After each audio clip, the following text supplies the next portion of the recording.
Жээналы Мурадилов арка көмөкчү чордонунда 8 жылдан бери электр куруучу кызматында иштеп келет.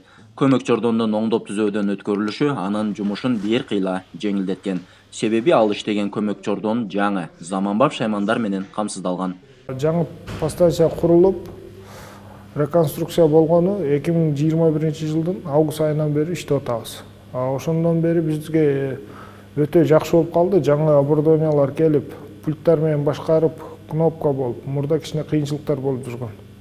Оборудованиялар эски болгондугуна байланыштуу. Азыр бизден комната, дем полностью условия бар, эч кандай кыйынчылык жок. Баткен облусунун чек аралаш айылдарын энергетикалык көз карандысыздыкка жеткирүү үчүн 2019 жылы арка көмөкчү чордонунда оңдоп түзөө иштери башталган. Аны менен катар эле 51 чакырым аралыкка аба чубалгылары тартылып, Разаков көмөкчү чордонунун курулушу да башталган. Энергетикалык көз карандысы чыгуу үчүн 2019 жылдан биз жумушту баштап, Разаков подстанциясы көмөк чордону курулду. 16 мегаваттык 51 километрлык Разаков арка линиясы курулду. 180 аппарат менен.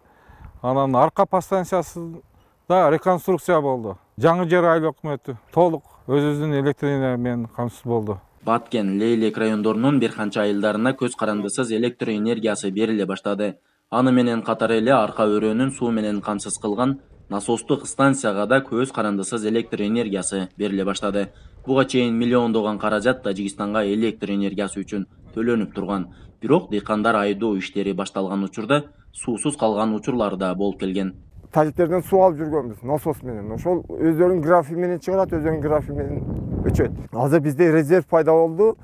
Эгерде Тажикстандан авария боло турган болсо, бизде жаңы жер айыл өкмөттө свет болгон эмес. Эми азыр биз мына Кыргыздан келгендиктен өзүбүздүкүнү кошобуз, булар резервде калат. Баткен облусунун арка массивин электр энергия менен камсыздоону жакшыртуу долбоорунун алкагында 51 чакырым аралыкка тартылган Разаков арка жаңы электр линиялары ушул жылдын 27 августунда өлкө башчысы Садыр Жапаровдун катышуусу менен пайдаланууга берилген. Максатбек Акылбеков, Ала 24, Баткен облусу.